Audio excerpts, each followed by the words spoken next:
aprender sobre esta patología que hemos visto que realmente genera un gran conflicto psicosocial en los pacientes, ¿sí? La psoriasis pertenece al grupo de enfermedades que decimos eritemato-descamativas, por las características que presentan sus lesiones. Recuerden, eritema y escamas, ¿no?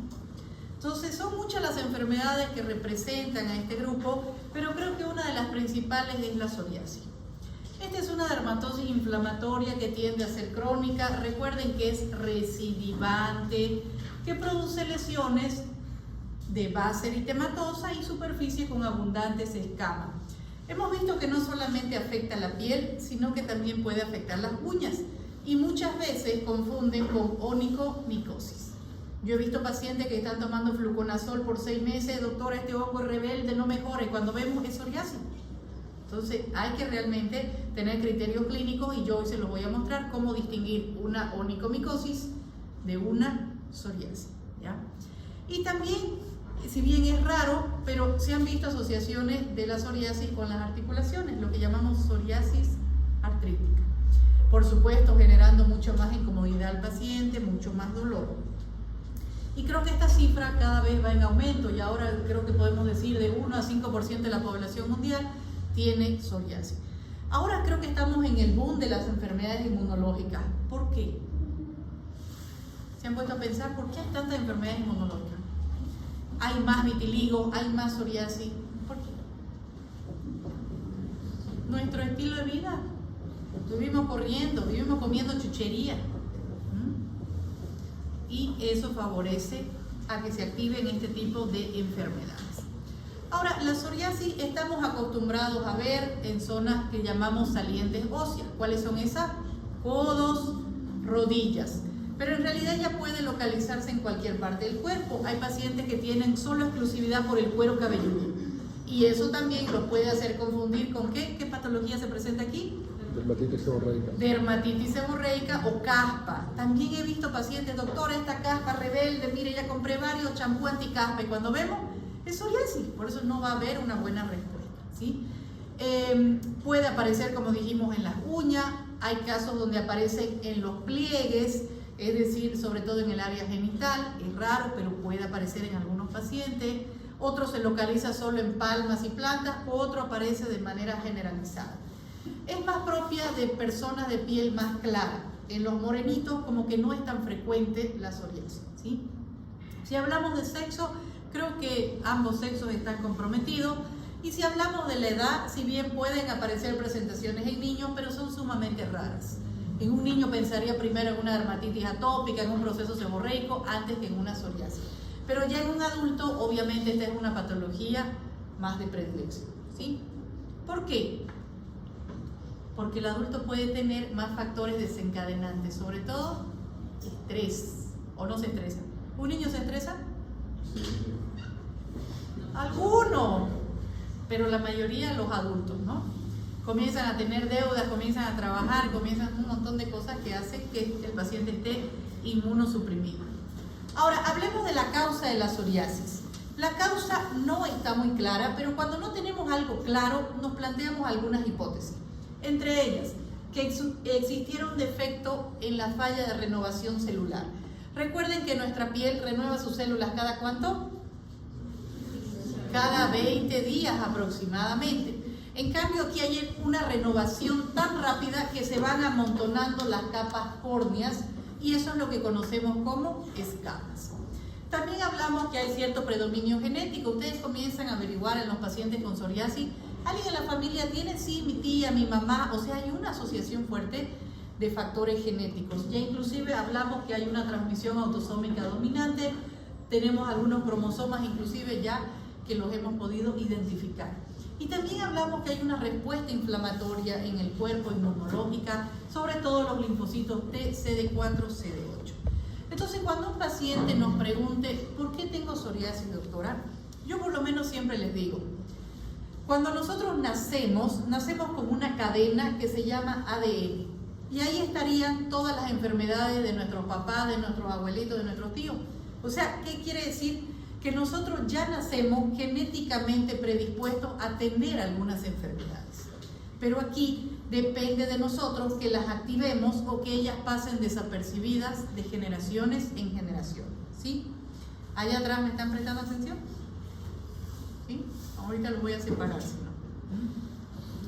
Entonces, eso es lo que tienen que tener claro a sus pacientes. A veces no podemos hablarle mucho de inmunología porque ellos no van a comprender, pero sí decirle que aquí, por lo tanto, no existe la crema milagrosa. Estos pacientes, como tienen procesos crónicos, y por eso dicen los artículos, y a veces creen, no, que la ceniza del café, que no sé qué, entonces van haciendo tratamientos que muchas veces pueden afectar hasta su salud, ¿ya? Van comprando productos que no van a dar ningún resultado. Entonces yo les digo, no busquen la crema milagrosa, mejoren su calidad de vida. Ay, ¿qué es eso, doctora? ¿Cómo es eso? Porque a veces el paciente uno le dice, va a comer sano. ¿Qué es comer sano? No es pollo todos los días, no es hamburguesa todos los días, ¿no? Entonces a veces hay que explicarle, hay que trabajar en conjunto con psicología, psiquiatría, con nutricionista. O sea, inclusive ahorita se está viendo que la psoriasis se está uniendo, porque yo creo que las enfermedades se están fusionando con síndrome metabólico o con otras condiciones. Es muy frecuente ver a un paciente con psoriasis, diabético, hipertenso, así sucesivamente, ¿ya? Entonces, yo les digo y le aclaro al paciente, aquí no existe la crema mágica ni la poderosa. Existen, por supuesto, opciones de tratamiento. El 50% del éxito del tratamiento va a ser los medicamentos que yo le voy a recetar, ya sea crema o tableta o inyección. Pero el otro 50% depende de quién, del paciente. Y yo creo que más 70% ha de ser el paciente y 30% lo que nosotros le vayamos a recetar. Entonces, esa persona de que muchas veces la psoriasis se mantiene activa todo el tiempo, es porque esa persona no está trabajando en ese 70%. No es culpa de ustedes, es ese otro 70%. Entonces, yo tengo la obligación como médico de explicarle eso a mi paciente. No va a beber la crema. Ay, doctora, pero yo veo que allá a mi amiga le dieron una crema y ya se le perdió. Pero no sabemos cómo es el estilo de vida, cómo es la alimentación de esa otra persona. Yo le digo mucho al paciente, el alcohol no es amigo de la psoriasis. Ay, doctora, es que tengo una fiestecita por ahí. Es que usted puede ir, puede beber, pero sabe que se va a brotar. Porque ¿qué hace el alcohol? Inmunosuprime al paciente. Y ahí estas enfermedades van a aprovecharse, ¿sí? Entonces eso es bueno en la primera consulta, cuando hacen el diagnóstico de psoriasis, conversarlo con el paciente. Aquí podemos ver ya en esta diapositiva cómo esta es una piel normal y cómo tenemos una piel con psoriasis. Vemos un aumento de las capas córneas y también vemos que estas papilas y estas crestas papilares se van mucho más a la superficie, haciendo que llevando células inflamatorias y llevando los capilares a la superficie. Por eso es que las lesiones tienden a sangrar fácilmente. ¿Existen algunos factores desencadenantes? Sí. Algunos pacientes comienzan a tener lesiones posteriores a traumatismo, pero recuerden, son pacientes que ya vienen genéticamente susceptibles, ¿sí? Hay que aclararle al principio al paciente que esto no es algo infeccioso ni contagioso. Doctora, voy a contagiar a mis hijos. No es que los va a contagiar, pero los hijos ya vienen con cierta predisposición a activarlos. Ahora depende de su estilo de vida de ellos, que la activen o no. Eso sí hay que hablar. Hay una variedad de psoriasis que se llama gutata o en gotas. Y esta está altamente relacionada con procesos infecciosos, sobre todo de las vías aéreas superiores. Ay, doctora, tuve un resfrío y mire, con el tiempo me aparecieron estas lesiones. Entonces hay que dar inclusive tratamiento con antibióticos en estos pacientes para que puedan retroceder más rápido las lesiones. Como hablamos de inmunosupresión, por supuesto algunas enfermedades inmunosupresoras como el VIH, el estrés. Yo creo que esto ya lo podríamos meter como una enfermedad, ¿no? El estrés. Pero mientras más ansioso, nervioso sea ese paciente, más lesiones va a tener. Alcohol, cigarrillo, ¿sí?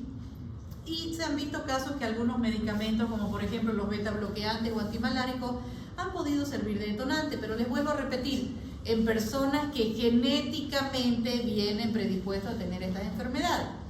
Yo siento que aquí en Bolivia tenemos mucha deficiencia de la parte genética. No tenemos inclusive estudios.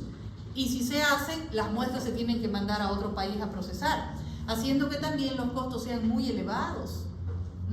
Pueden llegar a costar de $1,000 a $5,000 tranquilamente. Entonces las personas no nos hacemos para ver, a ver, ¿a qué yo soy susceptible a qué enfermedades? Esperemos que la tecnología patología, pues vaya avanzando, y que inclusive existe la terapia génica para uno nacer y ahí que te puedan modificar qué alelos o qué cromosomas pueden alterarse en el transcurso de la vida. Eso es lo que soñamos, ¿no? Pero mientras tanto no nos queda más que a nosotros lidiar con nuestra genética y mejorar nuestra calidad de vida, ¿sí? ¿Cómo reconozco que mi paciente tiene psoriasis? Pues la lesión elemental característica es la placa. La placa de bordes bien delimitados. Vean que toda la base es eritematosa, no es solamente el borde.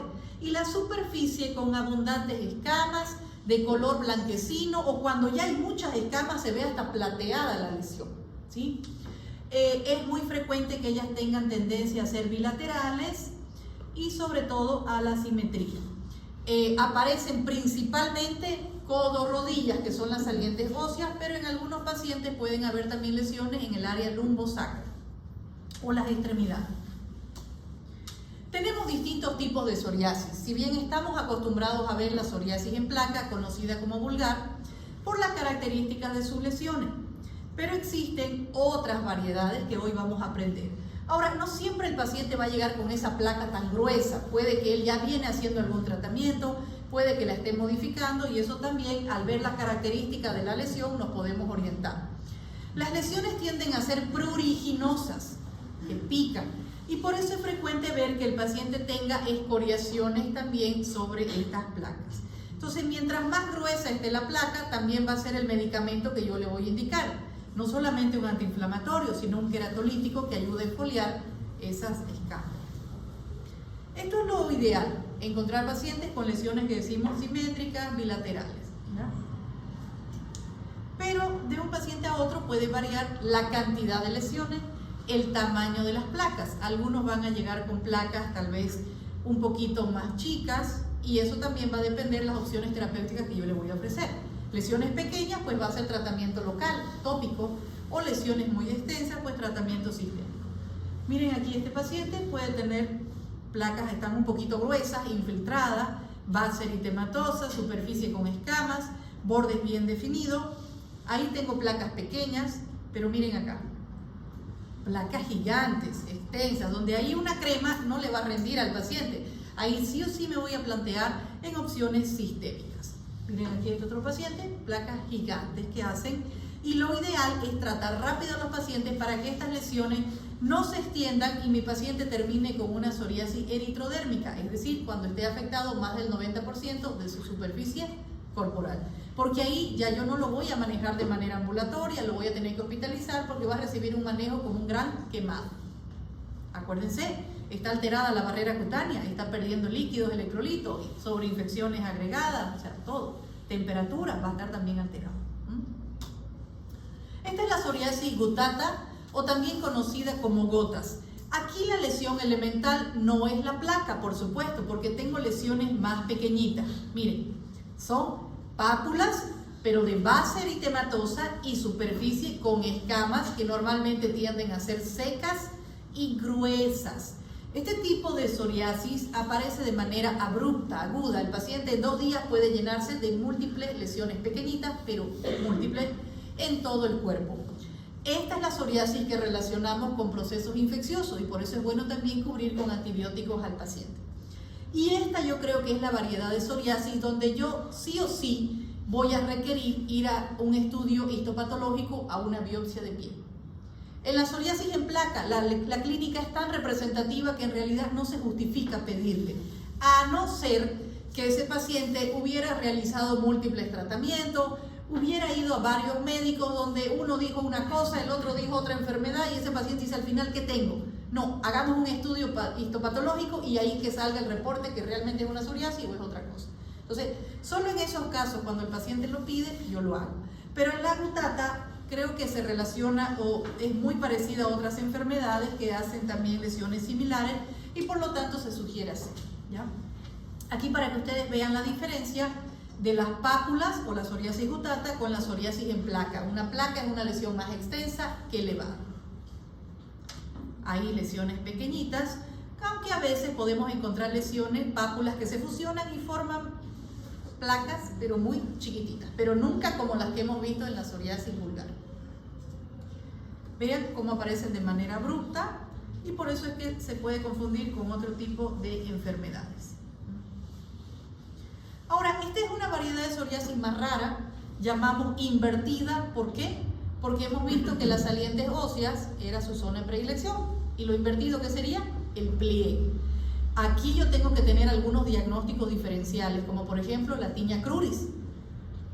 Ahí sí, pero aquí recuerden, en las tiñas el borde es el eritematoso, aquí es toda la lesión, ¿ya? Obviamente debo trabajar de manera cautelosa porque el pliegue, la piel es más finita, y casi una de las opciones terapéuticas principales en la psoriasis serían los corticoides, o sea que hay que ser cauteloso también con la zona anatómica a tratar. Tenemos también la psoriasis del cuero cabelludo, que muchísimos pacientes la confunden con dermatitis seborreica o caspa. Yo veo varios pacientes frustrados con la caspa. Doctora, es que esta caspa es rebelde, no se pierde con nada. Ya compré todos los champús de las propagandas y no mejora. Revisamos, es psoriasis, por eso no va a mejorar. Entonces ahí yo también debo tener mis criterios. ¿Cómo distingo una de otra? Normalmente en la dermatitis seborreica las escamas tienden a ser grasosas. Vemos ese cuero cabelludo que el paciente dice, doctora, si yo no me lavo todos los días, esto está botando aceite, ¿ya? En cambio, la escama en la psoriasis es seca, no es grasosa. Por eso la hidratación es parte del tratamiento. También en la dermatitis seborreica, las escamas están casi sueltas en el cuero cabelludo o en el cabello. Veo ahí, todas dispersas. No están sujetadas sobre una placa. En cambio, en la psoriasis del cuero cabelludo, ustedes ven que están las lesiones sobre esa base eritematosa, es decir, sobre una placa. Ahora, cuando la placa sobresale en la implantación capilar, es mucho más fácil de reconocerlo. Miren, aquí está, la escama está muy suavita, pero está sobre una base. Aquí es más fácil de distinguir. Pero la realidad es que a veces el paciente llega con lesiones pequeñas y justo están cubiertas por el cabello. Así que ahí tenemos que buscar, separar los cabellitos, de dónde viene esa escama, y si encontramos lesiones delimitadas, obviamente pensamos en psoriasis. Ahora, otro dato que les puede servir es que la psoriasis del cuero cabelludo no siempre está sola ahí, sino que el paciente tiene en el cuero cabelludo, tiene en los codos, tiene en las rodillas o en otra zona. ¿Sí? Ahí también preguntan, ¿tiene otras lesiones en otra parte del cuerpo parecidas? Sí, doctora, en los codos. Ahí ya está su diagnóstico, ¿sí? Ya es más complejo cuando solo tuviera la presentación del cuero cabelludo. Otros pacientes presentan lesiones exclusivamente en palmas y plantas, y aquí yo debo tener diagnósticos diferenciales también. Dermatitis por contacto y tinea manu o tinea pedis. Pero recuerden que en las tiñas, si bien hay descamación, pero no es tan gruesa. Miren aquí esas escamas gruesas. Y en las tiñas no hay tanto eritema como lo estamos viendo aquí. Entonces, otro dato que les doy es que la mayoría de las veces los pacientes que vienen con psoriasis palmoplantar ya han utilizado una infinidad de cremas antimicóticas y por supuesto sin mejoría. También eso, por eso es bueno preguntar, ¿qué aplicó? No, doctora, ya le puse terbinafina, ketoconazol, no sé, las de la propaganda y no mejoré. Entonces sería raro que esa micosis ya no mejore. Pero ahora, si yo tengo dudas, es bueno hacer una herramienta auxiliar que llamamos estudio micológico. ¿Por qué? Porque yo tengo que estar seguro, si aquí hay una micosis, yo voy a trabajar con antimicótico. Pero si hay una psoriasis, ¿cuál es mi tratamiento? Corticoide. Y por ahí yo estoy confundiendo la psoriasis, ¿qué voy a hacer? La micosis la voy a empeorar. Le estoy metiendo corticoide. Entonces por eso yo tengo que tener bien claro si es o no es una psoriasis, ¿ya? En algunos pacientes las placas están como muy puntuales y eso por supuesto va a facilitar nuestro diagnóstico. Pero cuando las placas se encuentran distribuidas tanto en todas las palmas o en toda la planta, ahí sí ya me puedo confundir con otras entidades, ¿sí? Doctora, ¿puede devolverse dos? ¿Esta? La otra. Eso que dice ahí, la relación, ¿la puede explicar? Ya. Yo siempre digo, las enfermedades tratan de fusionarse. Entonces, de por sí ya salen algunos términos al mercado que podrían ser sebosoriasis. O sea, que el paciente tenga tendencia a dermatitis seborreica, pero también que presente una psoriasis por las características de su lesión. Son casos más raros donde yo puedo decir, no, aquí realmente son escamas muy gruesas, también al mismo tiempo son grasosas, pero que me puedo plantear ambas entidades. Y sí hay casos donde tú tienes las dos. pero es súper raro. ¿Ya? Gracias. Ahorita yo no quiero confundirlos de que a veces se pueden fusionar, pero sí que tengan bien claro tratar de separar. Miren aquí, por ejemplo, ¿se podría confundir con tiña? Son muy gruesas. Miren, son muy amarillas. Son escamas gruesas, por eso la psoriasis es escamas secas y gruesas. Si fuera algo de contacto, ¿qué tendríamos que tener? Fisuras o grietas en el pulpejo de los dedos. Eso es lo que vamos a orientar.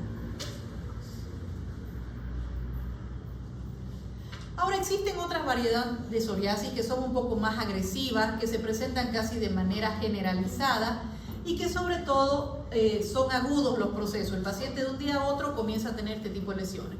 Esta es una variedad rara. Yo no he tenido ningún paciente que llegue al consultorio con esto, pero sí otros colegas han tenido estas presentaciones. La psoriasis de von Sumbus, también conocida como psoriasis pustulosa. Estamos acostumbrados a ver escamas en la psoriasis, pero aquí hay pústulas, como su nombre dice. Puede presentarse el paciente, aparte de las lesiones, con fiebre, malestar general. ¿Ven? Placas, base eritematosa, pero la superficie llena de lesiones pustulosas. Y no es por procesos infecciosos, simplemente la reacción que genera la piel. ¿Ya?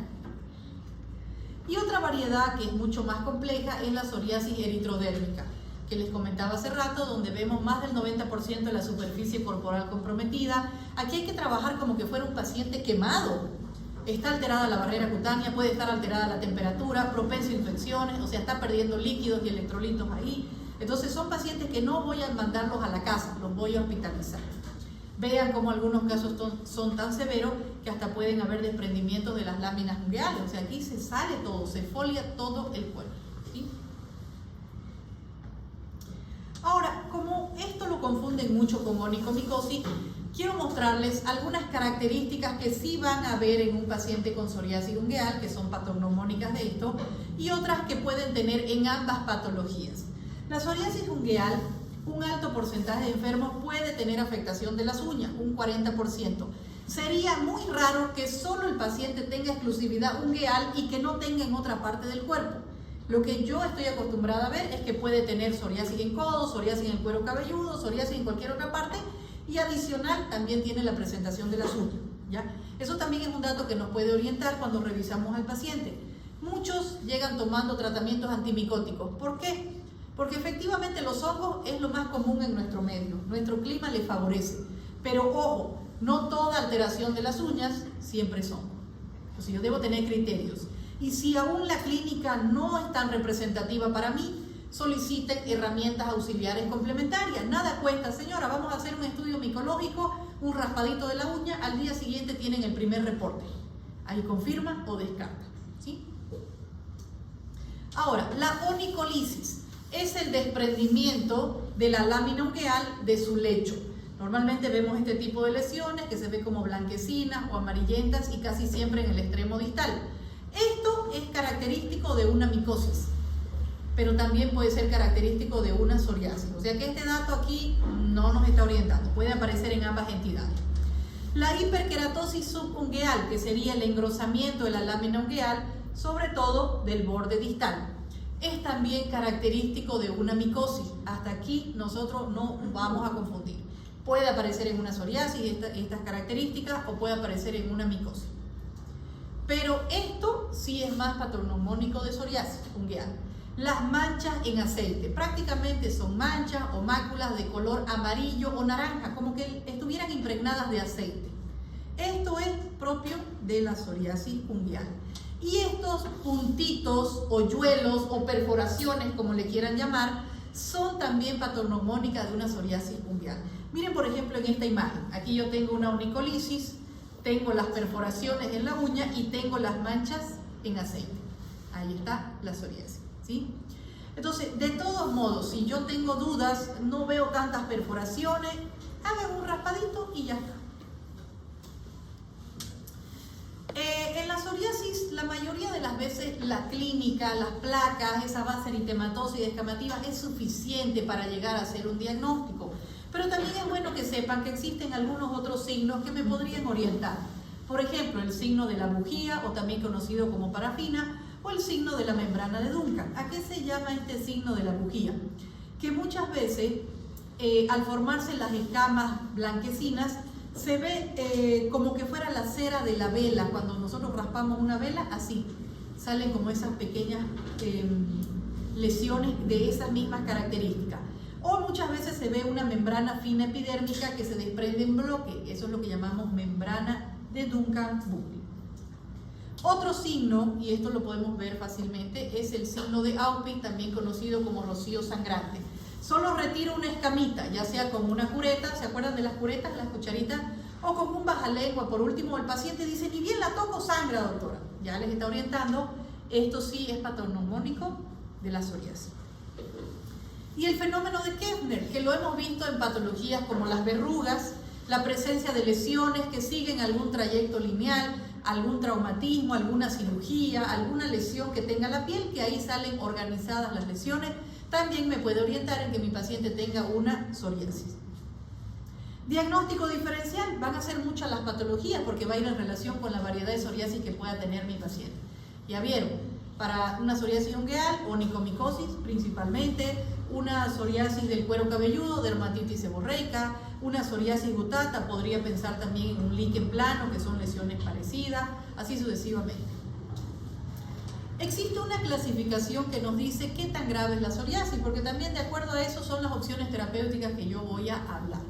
Hablo de una psoriasis leve a una psoriasis estable, la mayoría de las veces es psoriasis en placa, que afecta menos del 10% de la superficie corporal, o aquel paciente que tenga una psoriasis en gota o gutata, pero que no sea tan extensa.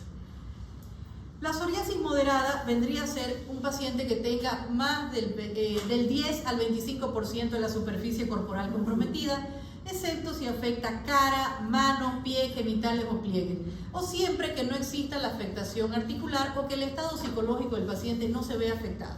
Si ese paciente está con depresión, ya no viene a ser moderada, viene a ser grave, ¿sí? Y ya la psoriasis grave o severa, estamos hablando que está afectado más del 25% de la superficie corporal, puede que el paciente tenga lesiones en el rostro, en las manos, en los pies, en genitales o pliegues, que tenga una psoriasis o una artritis psoriática, que tenga limitación de la movilidad, de que esté con alteración de sus actividades normales, o que sean las variantes que hemos visto severas como la pustulosa, la eritrodérmica, o una psoriasis en placa que se esté extendiendo rápidamente, ya la voy a catalogar como severa. La mayoría de las veces el pronóstico en la psoriasis es bueno, es una enfermedad que si bien se va a manifestar de forma benigna, pero a pesar de que estas lesiones no generan dolor, puede generar un poco de prurito, es increíble cómo afecta, y eso lo hemos visto en los videos, la calidad de vida del paciente. Sobre todo puede generar una discapacidad social o psicosocial, si podemos decir. Los primeros muchas veces que se alejan son los mismos amigos. Ay, me dan asco las lesiones, está botando escamas, eso es contagioso. Por eso lo primero que hay que aclararle al paciente, esto no va a contagiar. Uno nace con la predisposición y uno la activa, por lo tanto uno la puede controlar, ¿ya? Si hablamos del tratamiento, hay que explicarle bien claro al paciente. Actualmente no se dispone de ningún tratamiento curativo, por lo cual en los tratamientos, las opciones que hay, se van a encargar de mejorar los síntomas, ya sea el prurito, las lesiones que no sean visibles, disminuir tanto la gravedad como la extensión de ellas. No existe ningún tratamiento de elección. Normalmente nos sentamos con el paciente, les explicamos, tiene pocas lesiones, las podemos trabajar con crema. A veces hay pacientes que vienen y dicen, ay doctora, ¿y no hay otra cosa más fuerte? ¿Solo hay crema? Pero lo más seguro siempre van a ser los tratamientos tópicos. Los sistémicos pueden dañar otro órgano y ya van a ver las opciones que tenemos, ¿ya? Entonces, eso hay que conversar con el paciente, hay que ver riesgo-beneficio, si tiene otras comorbilidades, si ha habido respuesta a algunos tratamientos, también buenas respuestas, nos vamos sobre esa misma línea. Si es una psoriasis de leve a moderada, vamos a dar tratamiento solo tópico. Si es una psoriasis de moderada a severa, pues por supuesto va a requerir tratamiento sistémico. Si hablamos de tratamientos tópicos, lo más importante es decirle al paciente, mientras la piel esté lo más hidratada posible, es mejor. ¿Por qué? Porque así no va a generar tanta escama. Y hay algunos pacientes que llegan con lesiones muy escamosas y como piedra. Entonces yo le digo, si no hidratamos la piel, ¿de qué sirve colocar el corticoide ahí encima? Él no va a absorberse porque eso está tan seco, está tan duro que va a tardar más en verse el resultado. Si el paciente hidrata la piel previamente a las cremas antiinflamatorias, entonces ahí se va a absorber mejor y la respuesta pues va a ser mejor en ese paciente. Entonces, la hidratación es fundamental. Cremas con urea, cremas con ácido láctico es lo adecuado. O por último, vaselina. ¿Ya? Se puede colocar vaselina al paciente saliendo de la ducha y van a ver que las lesiones también pueden retroceder solo con hidratación. Creo que de primera línea tenemos a los corticoides, y no los corticoides de baja potencia, de mediana a alta potencia. Entre ellos, de predilección, betametasona y clobetasona. Los pacientes aman los corticoides porque son excelentes antiinflamatorios, pero también debemos explicarle que si abusamos de esta crema de manera constante y permanente, podemos generar un daño en la piel. ¿Qué puede haber? Atrofia. Ese paciente llega con una piel que nosotros utilizamos un término córtico estropeado, lleno de estrías, de esa piel llena de pelo, o sea, con acné o algunos otros daños más complejos, llena de vasos sanguíneos ahí alrededor, ¿sí? Entonces, hay que explicarle al paciente de que los corticoides son excelentes antiinflamatorios, pero que yo voy a utilizar ese efecto antiinflamatorio, o sea, por pocos días, y de ahí lo voy a soltar. Los corticoides sistémicos no están indicados para estos pacientes. Algunos, cuando van a la farmacia, les meten inyecciones. Yo no sé cómo hacen los pacientes, pero van a renegar ustedes con ellos. Me colocaron una inyección, ¿de qué sería? No sé. ¿Quién va a la farmacia y se hace colocar inyecciones y luego no sabe qué? Pero mucha gente sí lo hace. Entonces yo digo, a veces los pacientes me la quieren charlar, no era como unas inyecciones para hongo. No existen inyecciones para hongo. Entonces están inventando. Lo único que le pueden meter en inyecciones son o antialérgicos, penicilina, que les encanta, el paciente hasta la pide la penicilina, le gusta que le pongan penicilina, o corticoides, ¿ya? Entonces, ¿qué pasa con el corticoide? Ese paciente ve, bajó, y luego viene con fuerza un rebrote de lesiones, y ahí cuesta mucho más controlar. Entonces, sí podemos trabajar con corticoides tópicos, pero sistémicos no. ¿En qué casos he tenido que colocar inyecciones con corticoides para tratar de mejorar un poquito la calidad de vida de mi paciente? Era 23 de diciembre y él llegó así todo eritrodérmico. Ahí sí quiero ayudarle, pero ya le estoy diciendo, este no es el tratamiento adecuado, pero para que usted pase la Nochebuena por lo menos un poquito más tranquilo, sí vamos con esto. Pero ya lo manejo para otro tipo de crema, ¿sí? O tratamiento. Para ayudar a los corticoides existen otras opciones, como los derivados de la vitamina D, como el calcipotriol o el tacalciprol. Aquí a Bolivia no nos llega, creo que algunas farmacias de manipulación tienen el calcipotriol, pero es caro. Entonces, si mi paciente está todo eritrodérmico, no va a ser su mejor opción, seamos realistas. En otros países llegan combinaciones, por ejemplo, de betametasona con calcipotriol, que sería espectacular. Otras opciones serían derivados de la vitamina A, como el tazaroteno. Antes nos llegaba. Pero ¿qué pasó? Que el paciente, por supuesto, él dice, la primer crema que me dieron, doctora, bonito me limpiaba. O me retrocedía la lesión. Esta segunda no veo que funcione. Obvio, ellos quieren siempre el corticoide, pero ahí nosotros tenemos la obligación de educar al paciente. Sí, señora, pero esa cremita la vamos a dejar solo para ataque. Ahorita intentemos no lastimar la piel y vamos con estas otras opciones. Puede que demore más en retroceder, digamos, estas placas, pero estamos yendo con un cierto grado de seguridad.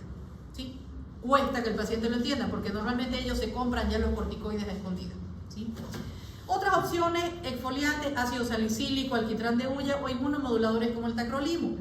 Una cremita de tacrolimus, ¿cuánto está costando? Un pomito de 20 gramos, entre 300 a 400 bolivianos. Entonces, yo debo ser coherente. Si mi paciente tiene placas chiquititas, pues sí le voy a indicar eso. Si son grandes, tal vez.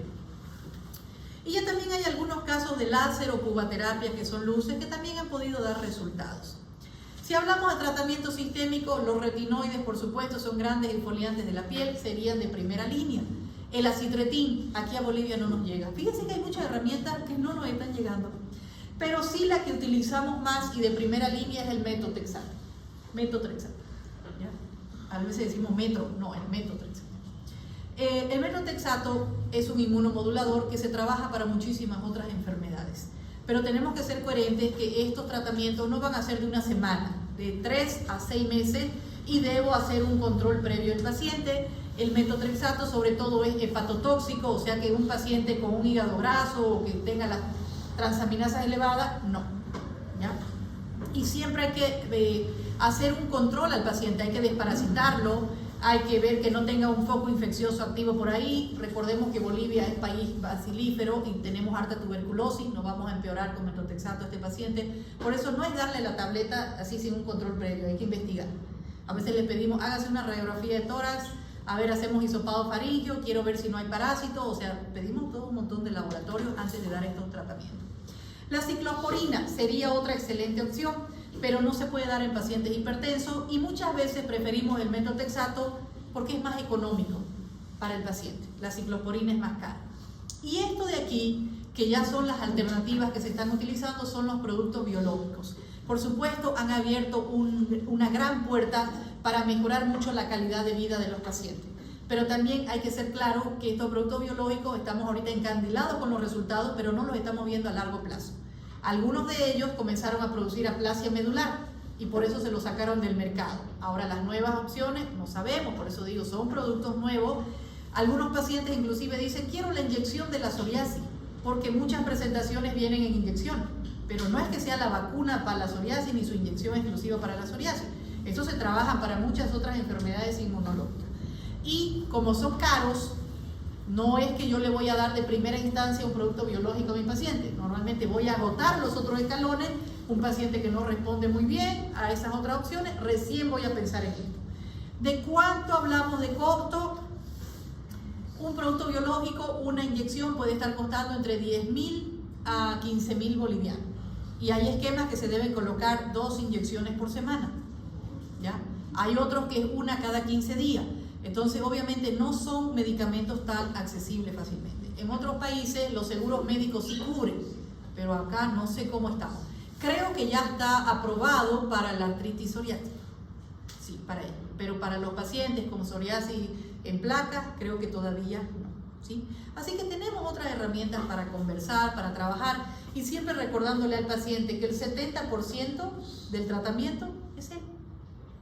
30% seremos nosotros con nuestras opciones terapéuticas que vamos a ir y nuestras cremitas a trabajar con eso, ¿sí?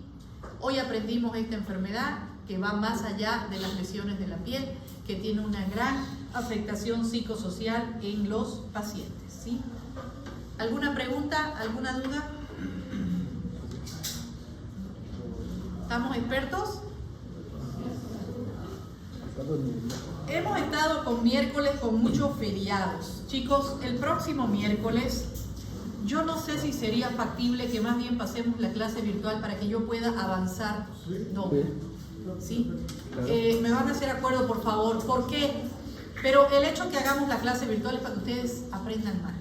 ¿Ya? O sea, son temas extensos. Quiero hablar de enfermedades reaccionales, urticaria, erupciones medicamentosas, dermatitis por contacto, que de por sí es complejo, y tengo que hablar la segunda etapa del eritemato de camativas, dermatitis seborreica, dermatitis atópica, o sea, es algo, ¿sí? Y no me da para fusionar todo eso 2 veces, termino sin voz y lastimándome. Entonces, me van a hacer acuerdo de que pasemos una clase así como especial, para que podamos igualarnos, porque si no nos vamos a quedar hasta diciembre, no vamos a terminar el programa.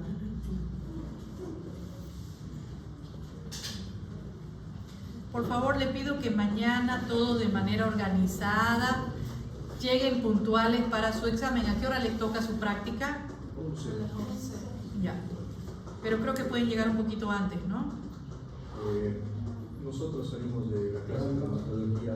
Pero todos, no todos. No, la gran mayoría de la práctica de mañana salimos del hospital a y tenemos que ir a Por ejemplo, los que no fueron hoy día van a estar ahí, a eso me refiero, no esperen hasta las 12 recién amontonarse. Yo voy a estar desde las 9 de la mañana ahí para que se pueda tomar examen. Los que llegan más temprano, por supuesto, dan el examen y se van. A eso me refiero. Van a estar dando exámenes del grupo que pasa. Sí, pero el examen ni 5 minutos. Por grupo yo estoy demorando media hora. Por eso les digo, o sea, por eso les decía que no van a llegar tan tarde porque ahí estoy. Yo creo que 10:50 y 10:55 vamos a Perfecto.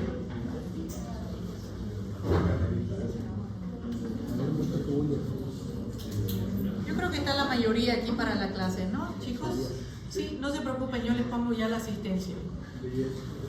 Nos vemos entonces mañana.